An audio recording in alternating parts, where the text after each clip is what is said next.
Amém. Hoje a liturgia nos convida a olhar para o nosso íntimo e saber verdadeiramente como nós somos. Para descobrir isso, fiquei pensando o que dizer a vocês, formulei uma questão bem simples. 2 alternativas, vocês só podem escolher uma, e tem que ser com sinceridade do coração. Dependendo, se a resposta for unânime, nós só vamos daí fazer a consagração e podemos ir embora, não precisa fazer homilia mais nada. Mas tem que ser uma resposta unânime e tem que ser sincera de coração. Supondo que na vida nós tivéssemos 2 alternativas, e só podendo escolher uma delas. A pergunta é a seguinte: entre receber presentes a vida toda, mas não poder dar presentes, e de outro lado, podendo sempre dar presentes a vida toda, mas não receber nenhum presente, qual você escolheria? Sempre dar presentes ou sempre receber presentes? Escolham, sejam sinceros. Sempre dar presentes? Todo mundo? Mentirosos. Difícil aquele que de coração sincero disse: não, eu sempre gostaria de dar presentes, mesmo que eu não receba nenhum. Mas agora perceba uma coisa bem importante na nossa vida. 2 ou 3 comparaçõezinhas para a gente entender e entrar na liturgia da palavra. Vocês são convidados para um casamento, são padrinhos. Antigamente a gente, quando era padrinho, tinha que se esforçar para comprar um presente bom, porque normalmente os noivos esperam isso dos padrinhos, e os padrinhos por amor fazem isso. Hoje tem a Avan lá e tal, que faz uma listinha de casamento, então o pessoal vai lá e deixa. E às vezes os padrinhos não têm muito tempo, uma correria danada, chega lá, só tem 3 ou 4 presentes que não foram escolhidos aí. Normalmente são os mais caros. É uma geladeira, uma televisão, um jogo de fundir, que a noiva nem sabe fazer fundir, mas ela pede, mas enfim, está lá na lista. Sobram 3, 4 presentes bem caros. E aí você fica olhando, e agora? Aquele que ama, aquele que serve, dá um jeito em parcelar em 48 vezes e compra o presente. Mesmo que custe, mesmo que de repente o casamento a gente sabe que pode não dar certo, mas você compra por amor. Já tiveram a sensação e a experiência de receber um café da manhã na cama? Muito mais gratificante é levar um café da manhã na cama. Muito mais feliz é aquele que, quando junta o seu dinheirinho e leva para casa um presente que o filho está esperando, que a gente percebe o sorriso de uma criança, os nossos adolescentes quando ganham um celular que queriam, uma roupa que pediam. Muito mais é alegria em dar do que receber.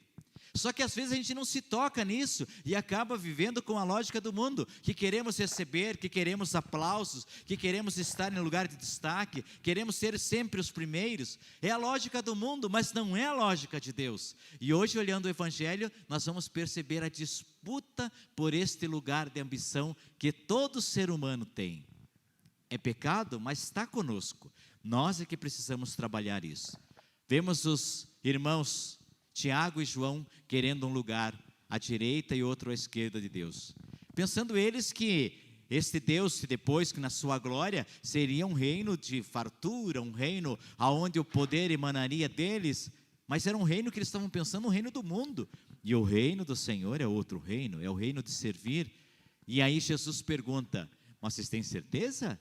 Olha, domingos passados nós estamos vendo Jesus anunciando o tempo todo: o Filho do Homem há de ser entregue nas mãos dos sumos sacerdotes e anciãos e será morto, mas vai ressuscitar ao 3º dia. E eles não estão entendendo a lógica, estão achando que isso vai ser uma virada de mesa e eles vão acabar se instaurando enquanto poder, substituindo os romanos. Não é esta a lógica é do serviço. Mas mais do que pedirem isso inocentemente, talvez, porque viviam uma cultura que o poder traz privilégios, também os demais discípulos ficam bravos uns com os outros, e aí querem saber por que isso. E aí Jesus dá a lógica do reino. Aquele que quer servir, aquele que quer ser o primeiro, deve ser o primeiro a servir. E não é só servir, deve ser escravo de todos, aquele que às vezes não tem nenhum reconhecimento, mas insiste em servir. E aí nós vamos caminhando para a primeira leitura, onde nós vemos, aí estamos no fim do exílio da Babilônia. Isaías aponta um servo sofredor. Esta leitura ela faz parte da sexta-feira da paixão, lugar onde A grande parte dos católicos às vezes não vai na missa o ano inteiro, mas neste dia parece que quer ver o sofrimento. De qualquer maneira, estão ali e nós vemos esta leitura. Uma leitura que aponta alguém que vai ser macerado. Macerado significa esmagado. Mas ele não corre da raia. Ele não tem medo de enfrentar o desafio. Muito ao contrário, como um cordeirinho, ele se encaminha para aquele fim trágico onde culminaria na cruz. Mas a leitura nos aponta que em função deste sacrifício, deste sim, deste serviço do Cristo, deste servo sofredor, nós teríamos a plenitude da vida.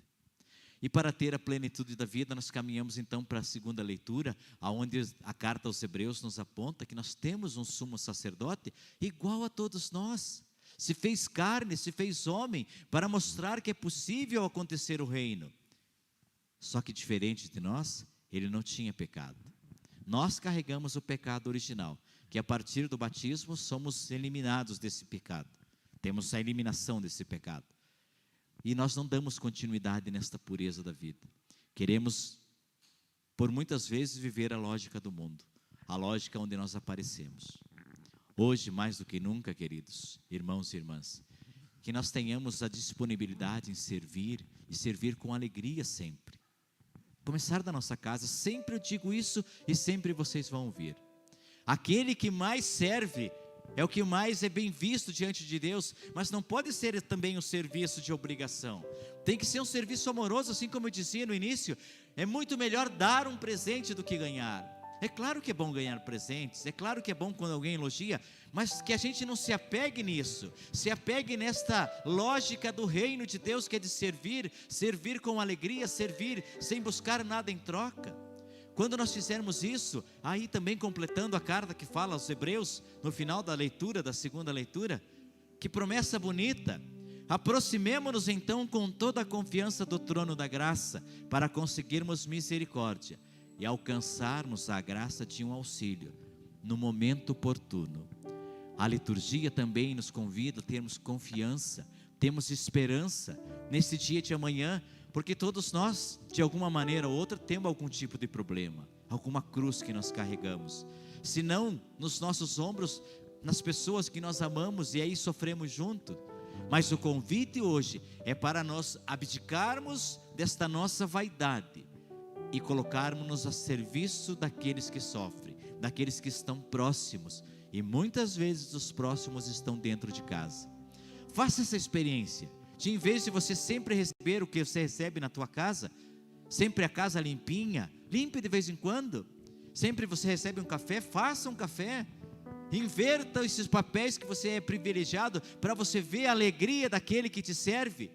E aí você vai sentir o mesmo prazer, e muito mais do que isso, você vai estar caminhando de acordo com o reino. Então, por fim, que nós possamos, ao cantar esta canção, nos colocarmos com toda a melodia e a letra que esta canção nos oferece. Ela diz: quem quiser ser o primeiro, seja o mais humilde servo.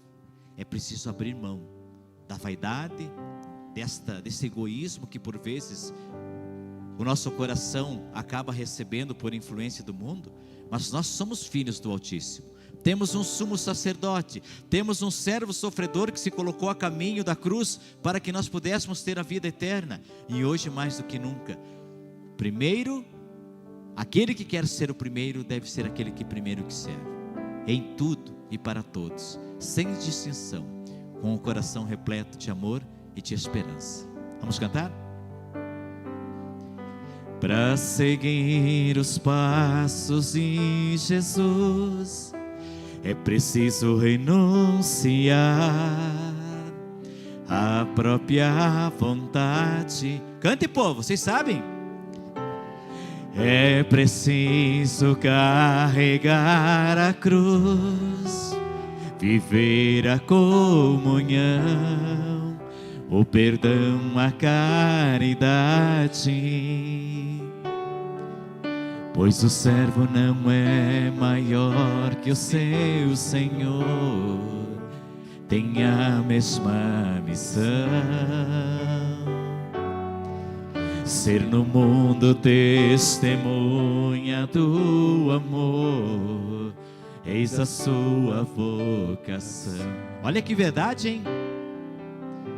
Quem quiser ser o primeiro, seja o mais humilde servo, seja sempre verdadeiro, tenha um coração sincero, viva na simplicidade, a humildade em tudo alcança, pois quem ama de verdade planta a paz e a esperança.